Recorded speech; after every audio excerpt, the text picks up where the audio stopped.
Pak Kiai sebagai, sebenarnya saya idolakan Pak Kiai ini menjadi pemimpin masa depan. Karena Pak Kiai ini dokter yang hebat yang sudah pengalaman memimpin sebagai gubernur 2 periode, dan saya kira itu sudah tiket itu menuju RI 1 atau RI 2. Kelak suatu saat beliau diberi amanah untuk menjadi bagian dari bukan lagi ulama tapi juga umarah, ya enggak usah RI 1 lah, RI 2 juga.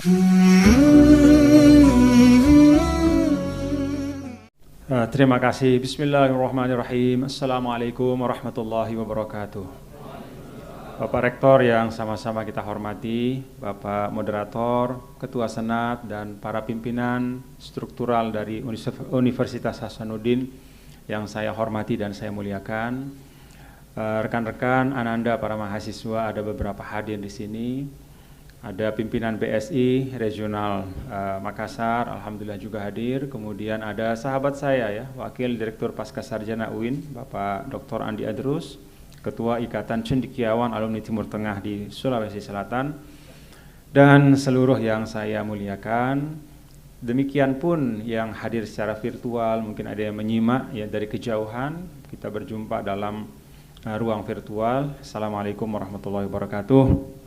Bapak-bapak dan ibu saudara sekalian, pertama tentu setelah syukur kepada Allah Subhanahu wa taala, bagi saya ini suatu kehormatan bisa hadir di satu institusi pendidikan tinggi yang menjadi rujukan bagi kita semua ya, bagi kami secara khusus di NTB untuk Indonesia Timur.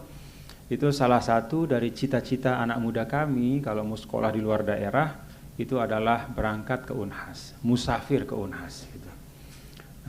Utamanya ananda-ananda kami ya, putra-putri NTB yang ada di Pulau Sumbawa.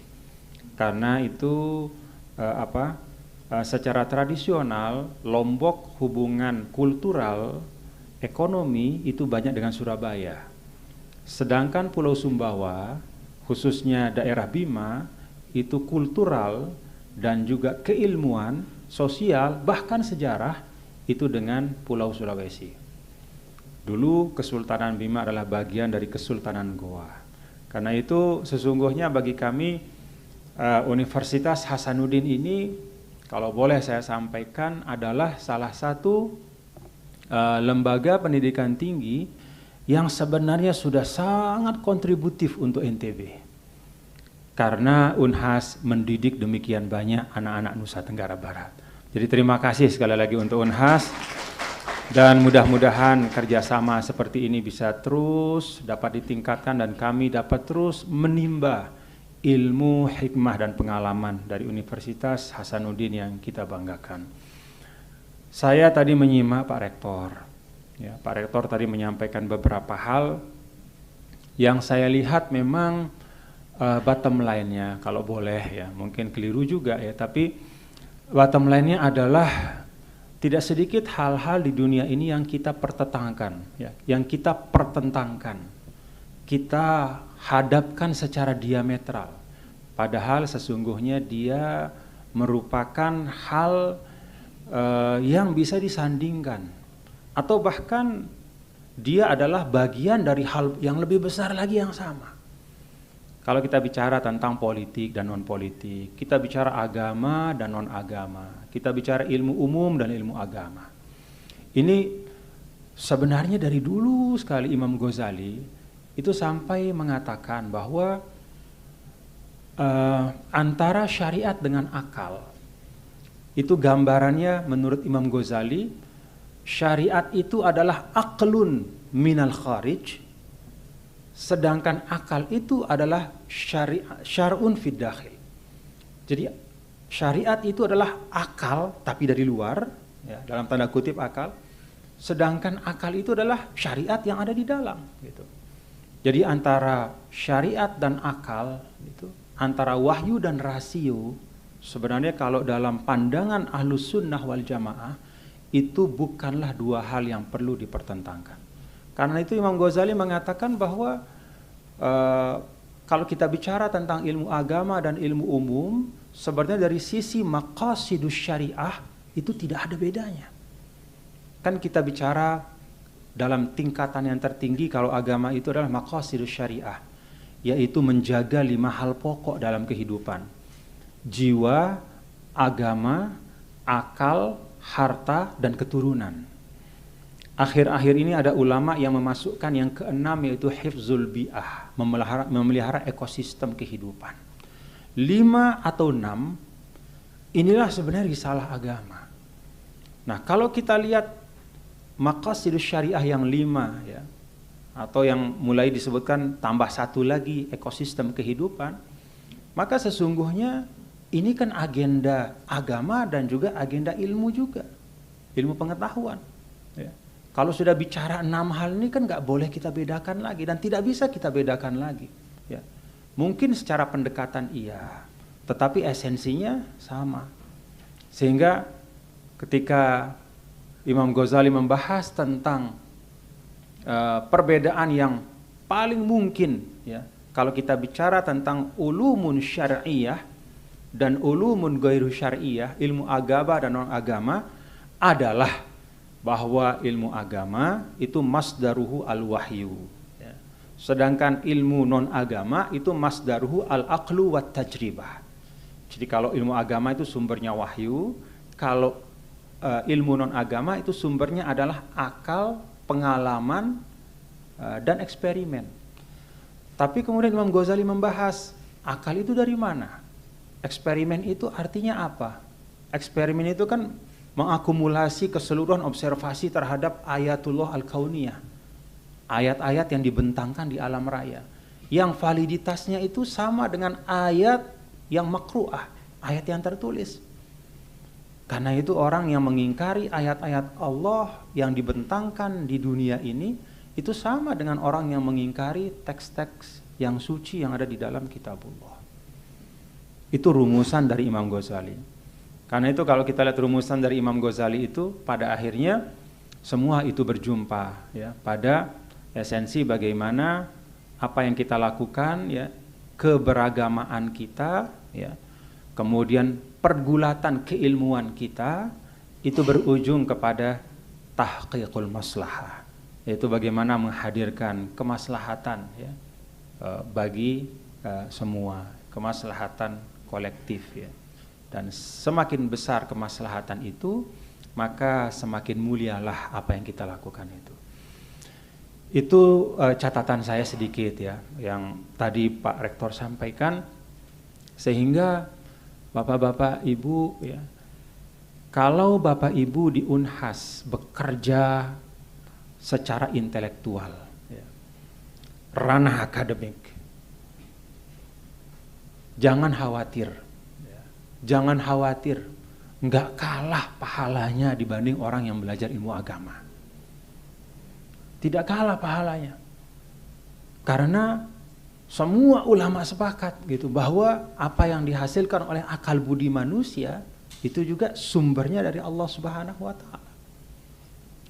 Dan jihad keilmuan itu tidak pernah dipilah oleh para ulama menjadi jihad bagi orang yang belajar tafsir hadis, dan setengah jihad atau bukan jihad bagi yang belajar matematika, ilmu pengetahuan alam, tidak ada. Semuanya jihadul ilmi itu satu. Bekerja untuk mengeksplorasi pengetahuan untuk kepentingan umat manusia dan kepentingan kehidupan. Yang kedua, mungkin saya sampaikan hanya 2 saja karena di sini yang hadir orang-orang cerdik pandai, ya. Jadi saya tidak bisa bicara banyak, nanti kalau semakin banyak ngomong mungkin salah jadinya.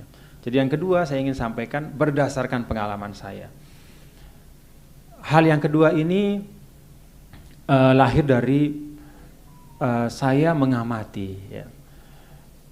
Seringkali ketika kita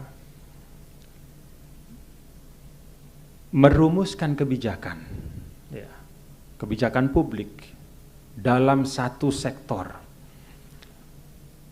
yang kita lakukan itu adalah mengkaji seluruh hal variabel yang terkait dengan sektor itu saja. Dan kita seringkali melepas, ya, hal-hal yang tidak terkait dengan sektor itu, lalu kemudian kita keluarkan kebijakan yang akhirnya kemudian sering membawa masalah di tengah masyarakat. Nah, ada satu yang menjadi concern ya terkait dengan misalnya kebijakan ekonomi. Ini sebenarnya sudah saya sampaikan beberapa kali, termasuk ketika saya diundang dulu oleh Gubernur Lemhanas, masih Pak Agus Wijoyo. Kita bicara tentang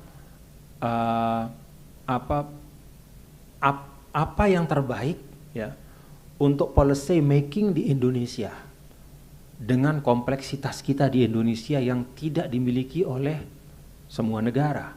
Tidak semua negara punya kayak kita. Sehingga waktu itu kita berangkat dari asumsi bahwa setiap teori-teori ekonomi, teori sosial yang lahir di suatu tempat, dia pasti membawa residu dari kearifan kolektif di tempat itu. Walaupun dia berusaha mengobjektifkan seobjektif-objektifnya, tetapi kan yang mikir adalah otak yang tumbuh dan berkembang di tanah itu. Maka dia pasti menyerap kearifan yang ada di sana. Dia membawa nilai-nilai yang ada di sana. Walaupun bahasanya adalah teori yang ilmiah. Nah, karena itu perlu enggak kita di Indonesia? Nah, inilah relevansinya dengan teman-teman di Unhas ya. Indonesia Timur ini perkembangannya sangat cepat. Tadi kenapa saya terlambat? Karena macet hampir 1,5 jam. Ya, luar biasa. Jalan raya di Makassar ini itu sudah tidak kalah dibanding Jakarta atau Surabaya untuk hari Jumat sore. Nah, perlu enggak kita membangun satu pendekatan yang lebih komprehensif untuk perumusan satu kebijakan, sehingga ketika itu kita keluarkan dan kita hadirkan, maka benar-benar maslahatnya itu maksimal dan dampaknya itu minimal. Nah, kenapa ada pertanyaan ini? Pada waktu diskusi di Lemhanas saya sampaikan, Bapak-bapak, saya punya concern sejak 2 tahun terakhir. Di NTB kami itu dipuji karena pertumbuhan ekonomi tinggi. Lama-lama saya penasaran, gitu.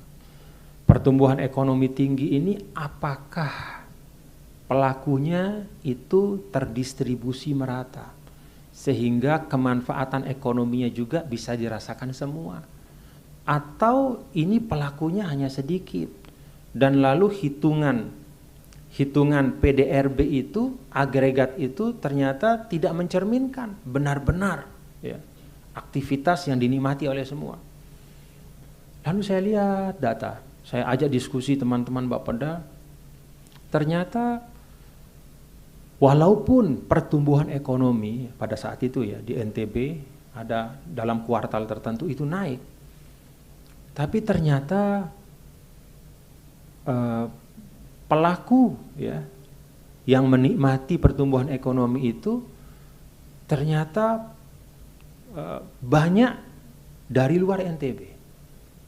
Pada saat itu ada pertumbuhan ya, mohon maaf ya, pertumbuhan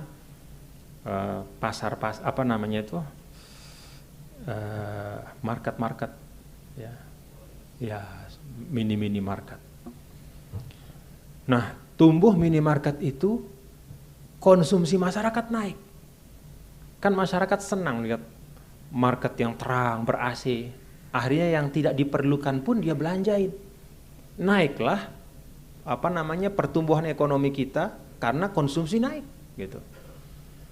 Tapi ternyata market-market itu kan pada saat yang sama dia menyedot potensi penghasilan yang seharusnya didapatkan oleh para pelaku ekonomi lokal. Para pemilik warung-warung yang sudah belasan tahun ya, di pasar-pasar, itu kan akhirnya sepi. Karena anak-anak muda maunya di minimarket. Orang tua juga seperti itu. Kemudian minimarket dengan sistem franchise-nya itu banyak bagian keuntungan yang kemudian dikirim ke Jakarta. Secara ekonomi ternyata pertumbuhan itu ya, yang meningkat secara statistik itu tidak dinikmati oleh masyarakat. Bahkan ada proses dalam tanda kutip penyedotan potensi yang ada di desa dan kecamatan. Kita tidak bicara kabupaten, desa dan kecamatan. Itu satu. Yang kedua, nah, ini yang lebih menarik ya dari apa yang saya temukan, bahwa para pedagang di desa-desa dan di kecamatan yang kemudian tersedot penghasilan mereka karena minimarket, itu mereka pada saat yang sama berperan sebagai donatur bagi aktivitas ekonomi sosial keagamaan di desa-desa, di kampung-kampung, di kecamatan. Jadi madrasah-madrasah itu donaturnya mereka, para pedagang itu. Ya, sebagian dari keuntungan digunakan untuk mendanai sekolah. Kalau ada kegiatan sosial keagamaan seperti maulid, kemudian juga nuzul Quran atau festival Muharram apa, merekalah donaturnya. Ketika minimarket ini datang, ternyata tidak hanya struktur ekonomi yang dirusak, tetapi juga kohesivitas sosial terpengaruh. Sekolah-sekolah yang ada akhirnya tidak ada donaturnya. Kegiatan sosial keagamaan tidak bisa dilaksanakan lagi, nggak ada yang biayai. Akhirnya ketika ada kekosongan ya, di tengah masyarakat karena proses seperti itu, saat itulah kemudian bisa jadi masuklah paham-paham yang sering kemudian disebut dengan paham yang tidak sesuai dengan apa yang diamalkan oleh masyarakat. Lalu timbullah friksi, ketegangan, dan itu menyebabkan jalinan kerapatan sosial kita itu merenggang. Jadi jalinan kohesivitas kolektif kita di tengah keragaman itu akhirnya melemah. Dengan kata lain, ternyata untuk Indonesia, ya, negara yang mengandalkan ya, pada kesatuan dalam keragaman, ya, beda dengan banyak negara lain, misalnya di Arab yang rasnya cuma satu, suku bangsanya cuma satu, bahasa satu. Kalau kita ini keragaman yang luar biasa. Bagi kita di Indonesia ternyata ya, kebijakan ekonomi ya, yang diambil ya, baik di tingkat apapun itu ternyata tidak hanya berpengaruh terhadap ekonomi ansih, tapi juga berpengaruh kepada kita sebagai bangsa, kekuatan kita sebagai bangsa. Nah, sekarang terjadi seperti itu di daerah-daerah, dan tidak heran kalau kemudian ketika wadah untuk kita duduk bersama semakin tidak ada.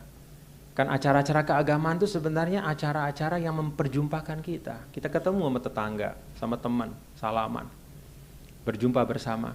Itu yang membangun keakraban, memperkuat kebersamaan. Ketika itu sudah tidak ada, maka masalah sekecil apapun itu bisa menjadi sebab timbulnya friksi di tengah masyarakat. Selamat datang Pak Rektor. Itu mungkin sebab kenapa kita merasakan sekarang bahwa apa-apa kok jadi masalah saja. Ya karena salah satu sebabnya adalah kita kekurangan ya, medium-medium yang memperjumpakan kita. Kenapa medium-medium itu hilang? Karena para penyangganya juga dilemahkan. Kenapa mereka dilemahkan? Karena sumber daya ekonomi juga mereka semakin lemah. Nah ini satu contoh yang saya lihat di NTB. Saya tidak tahu di Sulawesi Selatan, tapi mungkin mirip-mirip sih di mana-mana. Bahwa ternyata kebijakan ekonomi kita itu kalau tidak diambil dengan hati-hati dan mempertimbangkan ya, aspek-aspek sosial, budaya, keagamaan juga bahkan, kebangsaan, keumatan, ya, kebersamaan atau apapun lah istilah namanya, itu ternyata bisa melemahkan kita sebagai satu bangsa. Nah karena itu ilustrasi ini saya sampaikan kepada teman-teman semua di Unhas ya, untuk menjadi memancing bapak-bapak dan saudara-saudara Unhas sebagai Center of Excellence, tempat dikajinya konsep-konsep pembangunan.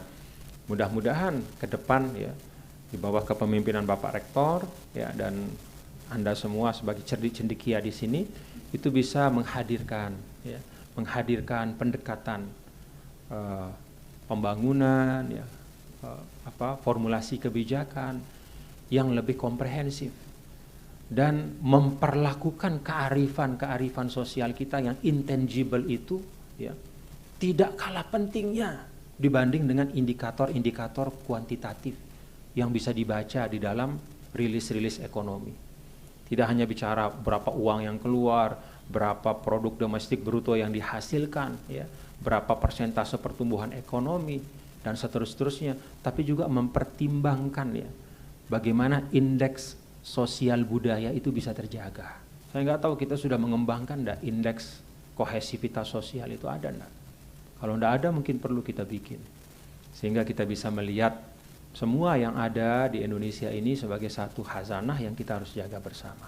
Wallahu a'lam bishawab. Assalamualaikum warahmatullahi wabarakatuh. Waalaikumsalam warahmatullahi wabarakatuh. Makasih Tuan Guru, Bapak Ibu sekalian, karena masih ada waktu. Saya mempersilakan mungkin 1-2 orang yang akan memberikan bahan diskusi atau saran atau ada tanggapan yang kira-kira bisa memperkaya apa yang telah disampaikan oleh Tuan Guru tadi. Ada Bapak Ibu yang ingin menyampaikan sesuatu? Silakan Prof. Syarifuddin Syarif. Baik, makasih. Assalamualaikum warahmatullahi wabarakatuh. Selamat datang di UNAS Tanggur Bajan. Jadi saya kira apa yang disampaikan tadi menarik. Jadi memang keseimbangan antara dunia akhirat itu perlu kita bangun dari akademisi. Kebetulan saya di kepengurusan masjid sebagai ketua. Itu setiap Sabtu di masjid kami itu ada kajian bidang ilmu. Jadi bagaimana kajian bidang ilmu kita kaitkan dengan keagamaan. Dan salah satu narasumber Pak Rektor sering memberikan kajian keilmuan. Ya, sering memberikan kajian itu setiap Sabtu. Jadi apa yang kita bangun dari yang dibangun oleh akademisi di dalam kompleks itu saya kira cukup memberi kita pemahaman bahwa ilmu itu kan sebenarnya sangat luas. Sedangkan ilmu yang kita pelajari ini kan sebetulnya sangat kecil ya di bidang kita. Jadi dengan adanya kajian keilmuan itu, apa yang kita harapkan nanti secara komprehensif barangkali memang bisa kita capai seperti itu. Jadi barangkali ini menambah pemahaman kami atau sangat mencerahkan tadi ceramah dari Tuan Guru Bajang, sehingga diambilkan contoh tadi dengan adanya minimarket yang tumbuh di desa-desa ya, sekarang sudah sampai ke desa. Saya lihat itu kan sangat mengganggu sosial fungsi sosial di masyarakat itu sendiri. Barangkali ada kiat-kiat nanti yang bisa kami dengarkan sehingga bagaimana mempererat kembali ini tali silaturahim ya. Tadinya itu kan minimarket itu cuma tumbuh di kota, tapi sekarang kita tidak bisa sadar atau tidak sadar itu sudah masuk sampai ke desa-desa. Saya kira itu. Makasih. Assalamualaikum warahmatullahi wabarakatuh. Waalaikumsalam warahmatullahi wabarakatuh. Terima kasih Prof. Syarif. Ada yang lain? Silakan Pak Dr. Mujib dengan Universitas Kehutanan. Nanti baik, bismillahirrahmanirrahim. Assalamualaikum warahmatullahi wabarakatuh. Pak Rektor yang saya hormati dan Tuan Guru Bajang yang saya hormati. Kalau kita melihat fenomena yang ada saat ini, ya memang masalah-masalah sosial ini banyak yang terjadi di masyarakat. Bahkan antara satu dan yang lain saling menjelek-jelekkan dan sebagainya, sehingga mengancam untuk persatuan dan kesatuan kita di Indonesia. Mungkin perlu kita dengarkan kira-kira apa yang harus dilakukan ini ini utamanya untuk anak-anak kita juga. Apalagi dengan istilah booster apa semuanya, bagaimana supaya kita tidak saling menjelekkan antara satu dengan yang lain. Agama kita mengajarkan, malah kita diminta untuk tidak mengumbar kejelekan orang lain, tentu juga kejelekan kita. Sehingga apa yang terjadi, tadi ada istilah kohesivitas dan sebagainya, sehingga kita ini betul-betul keindonesiaan kita, ketimuran kita, kemana kita harus bersatu untuk kemajuan negara kita. Mungkin itu yang saya ingin sampaikan, apalagi di zaman informasi apa yang terjadi saat ini 1 detik kemudian seluruh dunia sudah tahu, sehingga perlu mungkin ada kiat-kiat atau apa menurut Ustaz? Mungkin dia saya sampaikan. Terima kasih banyak. Assalamualaikum warahmatullahi wabarakatuh. Waalaikumsalam warahmatullahi wabarakatuh. Silakan Pak Rektor. Terima kasih. Walaupun saya tidak ikuti, tapi saya ikuti sedikit tadi, sempat dengar-dengar juga melalui online. Pak Tuan Guru, konsen saya sudah hampir 15 tahun terakhir ini ketika saya banyak memikirkan tentang Indonesia, walaupun bukan dalam konteks pejabat ya, tapi waktu itu saya memimpin Akademi Ilmuwan Muda Indonesia. Dan dalam konteks itu kami punya tekad bagaimana membawa Indonesia ini menjadi negara yang dihargai dan dikagumi oleh bangsa lain. Tapi ternyata itu berat. Karena kenapa?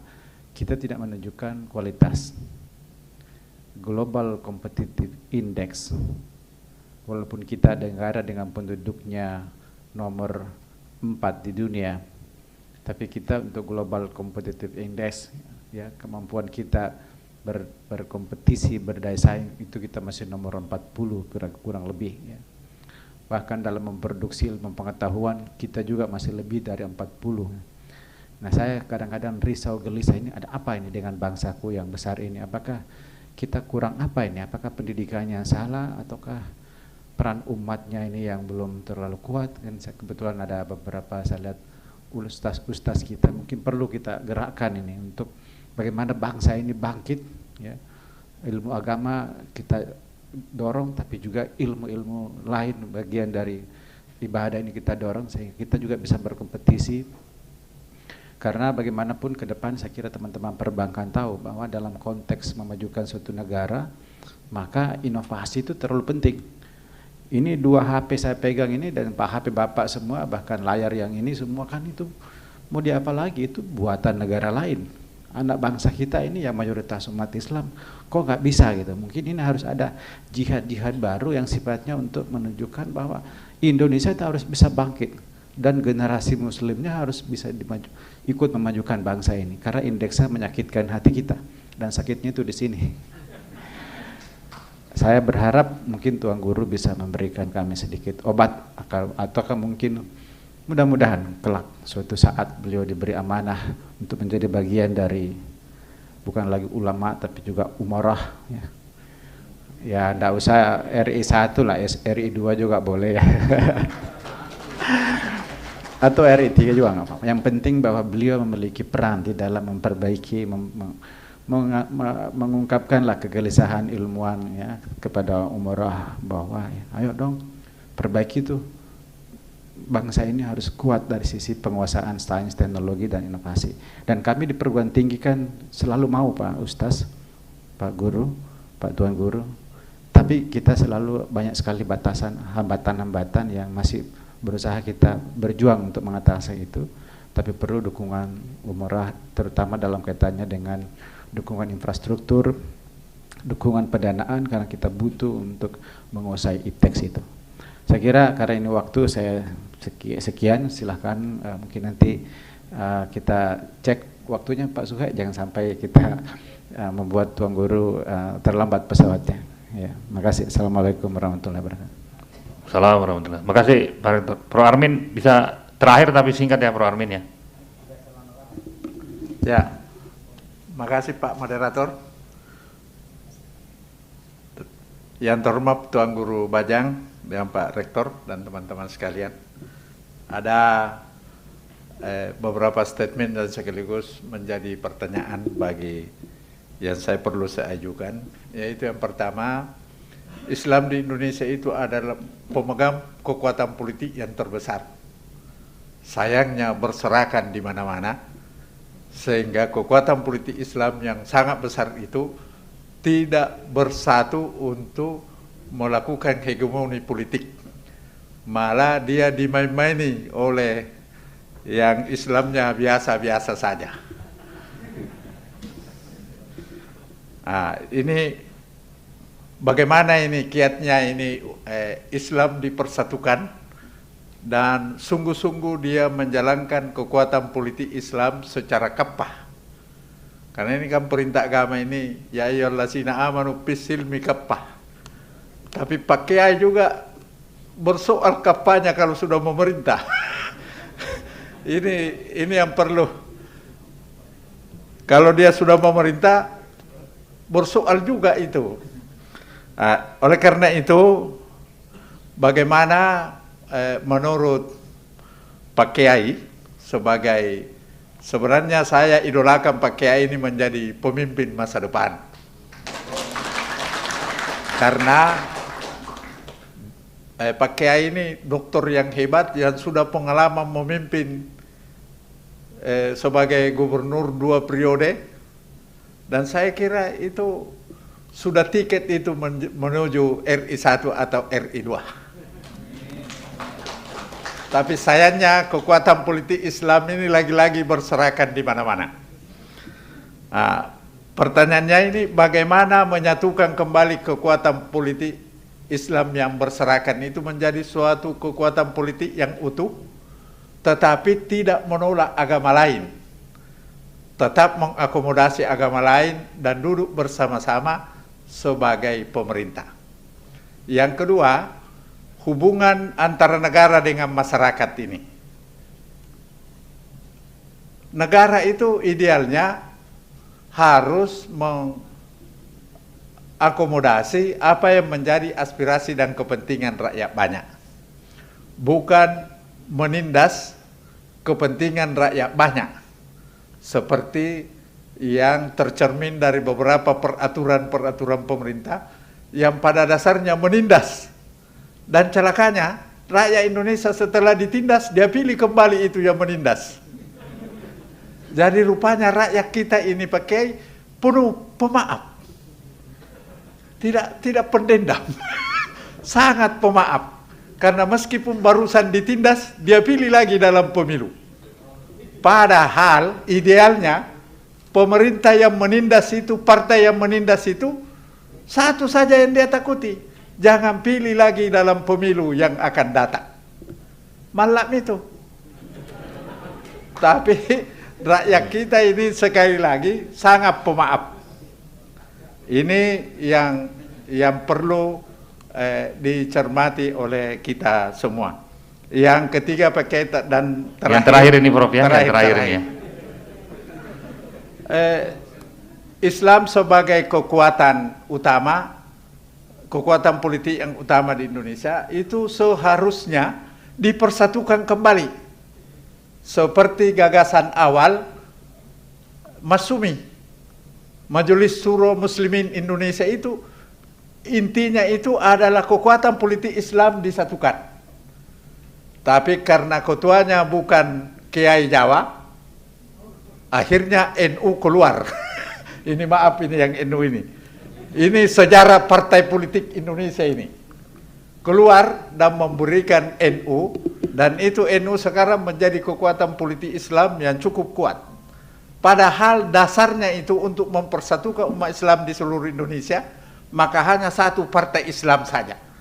Sekarang setelah reformasi, ramai-ramai menamakan dirinya Islam, tetapi tidak bersatu baik dalam perilaku politik, maupun dalam kesepahaman memilih calon pemimpin yang terbaik. Malah yang dianggap terbaik oleh kalangan Islam sebagian, ya justru yang pas-pasan saja keislamannya. Pakai songkok ya pakai songkok. Tapi apa keislamannya itu kafah atau bagaimana, saya kira banyak orang yang mempertanyakan itu. Tapi ini hanya termasuk ini mimbar akademik, jangan dijadikan TikTok karena ini bisa juga mengancam saya.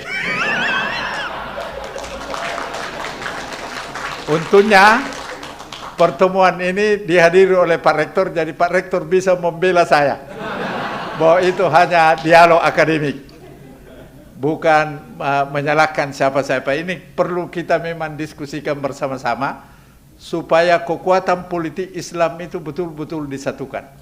Dan satu hal lagi yang sangat ditakuti oleh non-muslim itu adalah jangan sampai umat Islam memegang teguh Al-Quran dan hadis. Karena kalau dia pegang teguh, dia adalah kekuatan yang tak pernah bisa dikalahkan. Karena itu jauhkan dia dari Al-Quran dan hadis. Makanya itu apakah ada relevansinya ini? Kalau pakai janggut-janggut apa, jangan dianggap menjadi pemimpin teras. Atau bagaimana? Ini saya kira Pak Kiai yang sudah masuk dalam dunia politik yang sangat jauh, saya kira bisa memberikan pencerahan kepada kita semua. Dan kalau ada yang saya sampaikan ini tidak benar atau kurang tepat, mohon diperbaiki dan mohon maaf. Akhirul kalam, wabillahi taufiq wal hidayah. Assalamualaikum warahmatullahi wabarakatuh. Waalaikumsalam warahmatullahi. Saya langsung mempersilakan saja Tuan Guru Memang Bajang kalau karena waktunya. Ilmuwan dari FISIP itu menyampaikan itu, Masya Allah ya. Sudah tidak ada benar salah dah. Pokoknya itu perspektif sudah Pak, Insya Allah.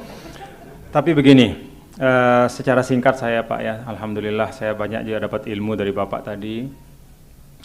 Secara konseptual ya, di dalam Islam itu kan ada ruang-ruang. Ada ruang akidah, ruang ritual ibadah, dan ruang muamalah. Ruang akidah itu prinsipnya semua ulama sepakat adalah at-tauqifi. Ya, tauqifi artinya nggak boleh dikreasikan, diterima begitu saja. Seperti itulah kita menerimanya. Sami'na wa ata'na. Rukun-rukun iman dan pokok-pokok keyakinan. Lalu yang kedua, ruangnya itu adalah ruang ritual ibadah. Sama juga dengan akidah. Jadi prinsipnya itu secara umum adalah tauqifi. Kita tidak bisa berkreasi di situ.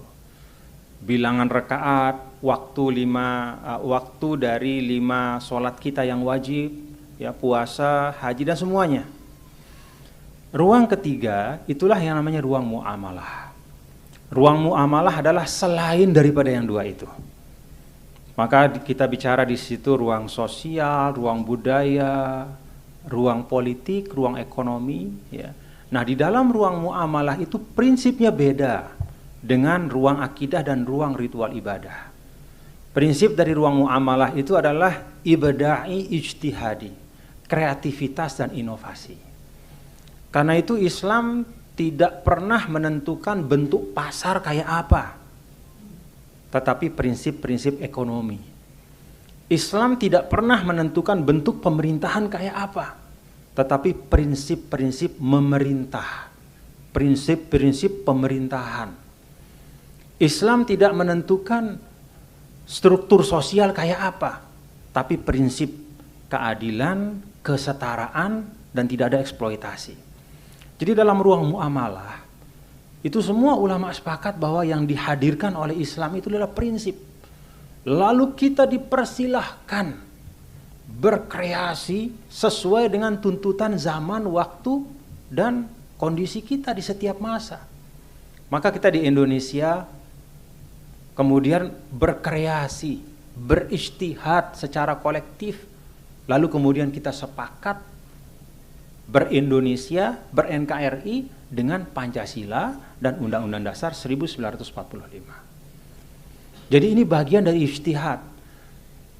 Lalu gampang sekali kita mau ngecek apakah kesepakatan kita itu Islami atau tidak, itu gampang sekali. Cek saja sejauh mana misalnya dokumen meta yuridis kita, Pancasila, pembukaan Undang-Undang Dasar 1945. Dia bersesuaian enggak dengan maqasidus syariah? Kalau kita lihat Pancasila itu dari A sampai Z, dari 1 sampai 5, itu justru bagian esensi dari Islam. Ketuhanan yang Maha Esa, hampir mirip seperti suratul Ikhlas. Qul huwallahu ahad, itu kan ketuhanan yang Maha Esa. Katakanlah dia Allah Esa. Lalu sila kedua, ketiga, keempat, kelima itu bersesuaian. Bahkan dia membawa semangat-semangat inti yang dibawa oleh Islam. Ada liberasi, pembebasan dari penindasan. ada mengangkat martabat manusia, ada menyatukan potensi positif persatuan, ada menyelesaikan masalah dengan urun rembuk, musyawarah, lalu menghadirkan kesejahteraan untuk semua. Itu kan sangat Islami. Karena itu saya mengatakan bahwa kita tidak usah khawatir, ber-Indonesia, bernegara kita ini sangat valid. Dari sisi pandangan Islam sangat valid. Karena apa? Karena dia tidak bertentangan dengan prinsip-prinsip yang dibawa oleh Islam. Sama seperti berekonomi. Kenapa misalnya ada BSI hadir ya. Di sini ada pimpinan BSI. Kenapa ekonomi syariah sekarang direkognisi, bahkan dipromosikan, didorong untuk memperbesar kontribusinya terhadap pertumbuhan ekonomi nasional? Karena perbankan syariah itu ya, ada bank, dulu nggak ada bank, tapi perbankan syariah kayak apa dia beroperasi? Oh ternyata dia memegang prinsip-prinsip yang diakui oleh para ulama. Kita punya Dewan Syariah Nasional. Apapun nama akad-akad yang baru hari ini, besok mungkin ada akad yang lain lagi, tapi sepanjang dia memenuhi prinsip, maka berarti dia sah dan valid. Kenapa? Itu ruang muamalah. Di Sulawesi tatanan sosialnya ada istilah-istilah budaya. Kalau orang melihat kacamata hitam putih dan semua mau diakidahkan, maka itu semua dianggap bid'ah dan tidak ada gunanya. Ngapain berbudaya-budaya? Quran hadis saja. Dia lupa bahwa yang dia bicarakan itu bukan akidah. Yang dia bicarakan itu bukan ritual ibadah, itu ruang muamalah. Dan semua ulama sepakat dalam ruang muamalah prinsipnya adalah kreativitas dan inovasi yang sejalan dengan prinsip Islam. Jadi kita bisa tenang, berbangsa, bernegara, bersosial budaya, bermasyarakat, kalau kita paham. Mohon maaf ya, kadang kita menjadi juru bicara Islam tapi tidak ngerti tentang Islam. Tidak ngerti dalam arti semua kita letakkan dalam satu keranjang yang sama. Semua urusan diakidahkan. Padahal di situ ada muamalahnya. Makanya beda dikit urusan politik dimunafikkan orang. Munafik itu term akidah, hati-hati. Apa munafik dalam Al-Quran? Orang yang mengaku dengan mulutnya iman, hatinya kufur. Itu munafik. Apa hubungannya dengan beda pilihan presiden? Apa presiden itu dipertuhankan sehingga dimasukkan ke dalam akidah? Tidak. Karena itu di dalam Ahlus Sunnah wal Jamaah itu jelas sekali. Seluruh urusan politik itu termasuk minal furu'. Artinya sesuatu yang sifatnya itu bukan inti dan asasi. Karena itu jangan bawa term akidah di dalam politik. Apalagi kita di Indonesia. Indonesia ini kalau dalam konsep yang dijelaskan oleh para ulama bisa disebut sebagai darul ahdi, tempat di mana kita membuat kesepakatan yang harus kita hormati bersama. Jadi kalau dengan demikian maka kalau mohon maaf Pak Dekan ya, Pak Profesor, tapi bolehlah saya mengatakan bahwa mungkin ya, hari ini dan besok kita harus menilai keislaman itu berdasarkan pada substansi dari apa yang dikaryakan oleh seseorang. Betapa mudahnya ya orang menjadi muslim kalau dia menjadi Islam hanya dengan menulis namanya. Islam misalnya, partai Islam, lalu serta-merta dia adalah betul-betul membawa perjuangan Islam. Kan terlalu mudah. Di dalam Islam kan tidak seperti itu. Al-i'tibar bil ma'ani la bil mabani. Yang diukur adalah esensi, bukan kulit atau nama. Nah, kalau kita pakai konsep yang dijelaskan oleh para ulama ini, kita akan lebih tenang ber-Indonesia. Semua yang kita bicarakan ini di ruang muamalah. Karena itu tidak usah kita ada baper, sensitivitas, beda pendapat. Pak Dekan tadi menyampaikan ini, apalagi ini ruang akademik. Jadi nggak usah ada kekhawatiran, kita bisa saja beda pendapat. Tapi jangan kita melabeling orang dengan label-label akidah. Wah ini kurang Islamnya, ini munafik, ini dekat sama orang kufur, ini kolaborasi sama macam-macam. Ini ruang muamalah. Dan di dalam muamalah itu mabnahu al-musamahah, kelapangan hati. Itu yang diajarkan oleh Nabi kita, Nabi besar Muhammad SAW. Wallahu a'lam bishawab. Mohon maaf kalau saya salah, keliru, khilaf, melampaui apa yang tadi ditanyakan. Tapi dalam concern saya adalah yuk kita tempatkan semua ini pada tempatnya. Salah menempatkan sesuatu akan membuat kita salah mendiagnosa masalah dan kemudian kita tidak akan sampai pada solusinya. Yang kita anggap solusi itu bukan solusi ternyata. Kenapa? Dari awal sudah salah kita tempatkan. Kalau kita tempatkan dalam ruang muamalah semua aktivitas ekonomi, politik, sosial, kebangsaan kita di Indonesia ini, kita akan lebih mudah mengisi satu sama lain. Akidah kita jaga, ritual ibadah kita pelihara, tapi untuk muamalah yuk kita sama-sama saling mengisi. Wallahu a'lam, mohon maaf. Assalamualaikum warahmatullahi wabarakatuh. Dan sudah jam 5:03, pesawat saya jam 6:10 ya.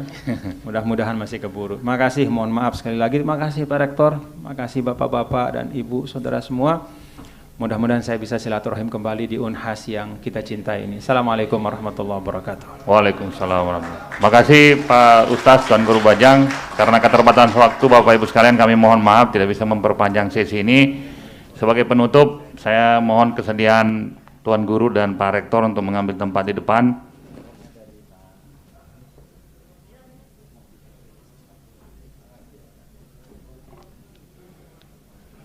Ayo.